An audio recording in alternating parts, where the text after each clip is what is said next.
Let's take a reaction where A plus B gives us our products, and the lowercase a and the lowercase b represent the coefficients for our balanced equation.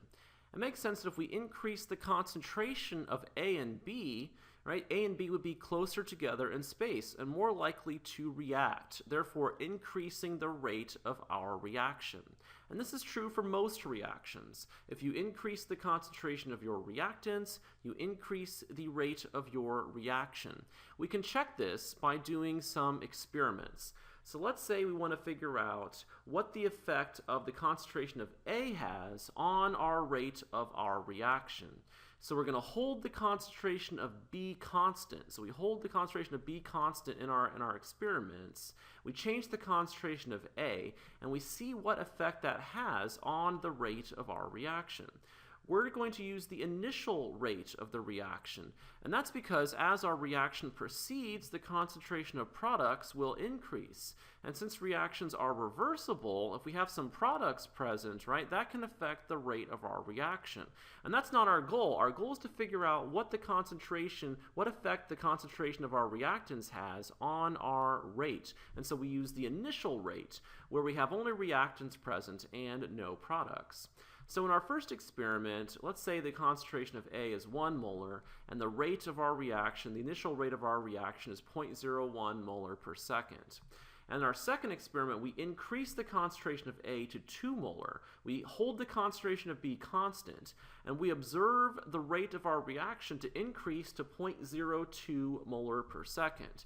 So we've increased the concentration of A by a factor of 2. And what happened to our rate? Our rate went from 0.01 to 0.02. So the rate increased by 2 as well. All right, let's compare our first experiment with our third experiment now. We're going from a concentration of A of 1 to a concentration of A of 3. So we've increased the concentration of A by a factor of 3. And what happened to the rate? The rate went from 0.01 to 0.03, so the rate increased by a factor of 3. All right, to figure out the relationship, you have to think to yourself, 2 to what power x is equal to 2? Obviously, that would be 2 to the first. 2 to the first is equal to 2. All right, we could have done it for our other comparison as well. 3 to what power x is equal to 3. Obviously, 3 to the first is equal to 3. So the rate of our reaction is proportional to, that's what this funny symbol means here, the rate of our reaction is proportional to the concentration of A to the first power. All right, let's do the same thing for the concentration of B. So we do some experiments where we change the concentration of B, and we see what effect that has on our initial rate. So for all of these, we're going to hold the concentration of A constant. Therefore, whatever we do to B is reflected in the rate of our reaction. So in our first experiment, the concentration of B is 1 molar, and the rate is 0.01 molar per second.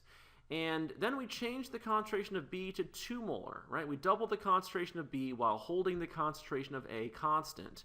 And we observe the initial rate of our reaction to be 0.04 molar per second.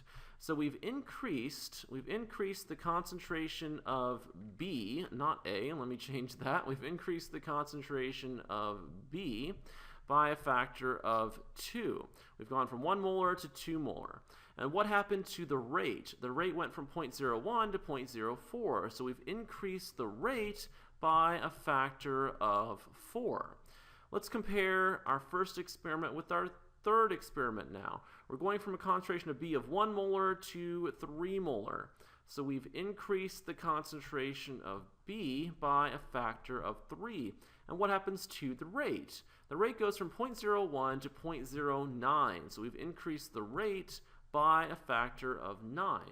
So now we think to ourselves, 2 to what power, I'll make it y, 2 to what power is equal to 4? Obviously, y would be equal to 2. 2 to the second power is equal to 4. Or 3 to what power y is equal to 9?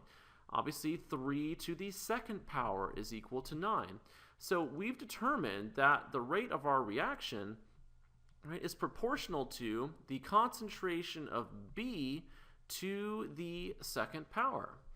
All right, now we can put those together. We can put these together to write what's called a rate law. Okay, so we know that the rate of our reaction is proportional to the concentration of A to the first power, and we know that our rate is proportional to the concentration of B to the second power.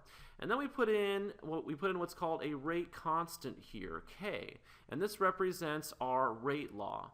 So let's go through these one by one here. So capital R is the rate of our reaction, right? This is the rate of our reaction, right? K is what's called the rate constant. So this is the rate constant. And there's a difference between the rate of our reaction and the rate constant. If we change the concentration of our reactants, we change the rate of our reaction. But if we change the concentration of our reactants, we don't change the rate constant, right? This is constant. It does depend on the temperature though, so we'll talk about that in later videos. Here we have that the reaction is concentration of A to the first power. We say the reaction is first order in A. So we say that our reaction is first order in A.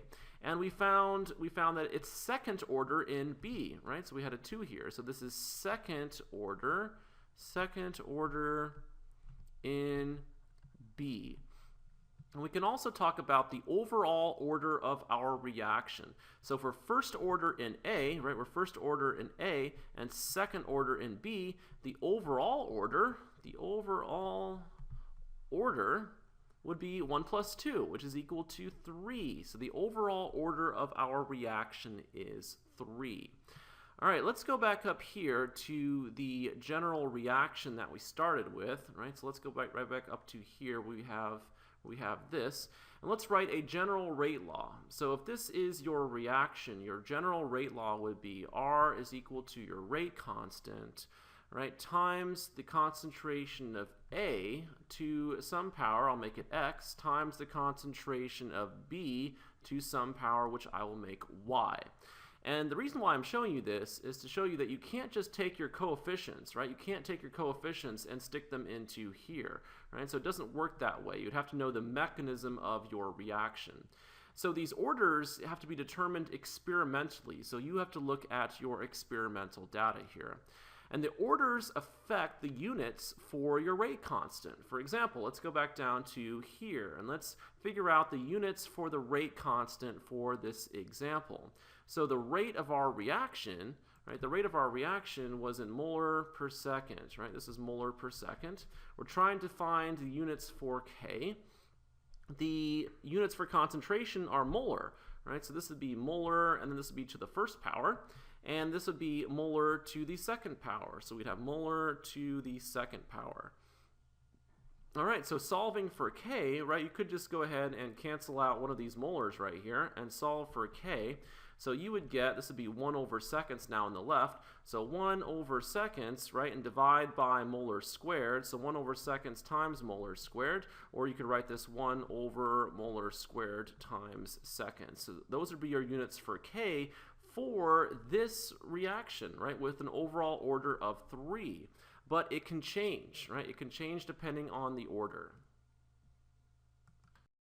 Now let's look at this reaction. We have only one reactant, A, turning into our products. And if we look at the two experiments, in our first experiment, the concentration of A is 1 molar, and the initial rate of reaction is 0.01 molar per second. If we double the concentration of A to 2 molar, the rate stays the same. It's still 0.01 molar per second. So even though the concentration of A is going from 1 molar to 2 molar, right, that's doubling the concentration or increasing the concentration of A by a factor of 2, the rate stays the same. So you could say the rate, it's the rate times 1 because it's the same rate. So 2, right, so 2 to what power x, 2 to what power x is equal to 1. Obviously, x would have to be equal to 0. 2 to the 0 power is equal to 1. So any number to the 0 power is equal to 1. So this reaction is zero order. It's zero order in A. And if we wanted to write our rate law, we would write the rate of a reaction is equal to the rate constant K times the concentration of A. We have only one reactant here. And since this is zero order in A, right, we could just write the rate of the reaction is equal to the rate constant K.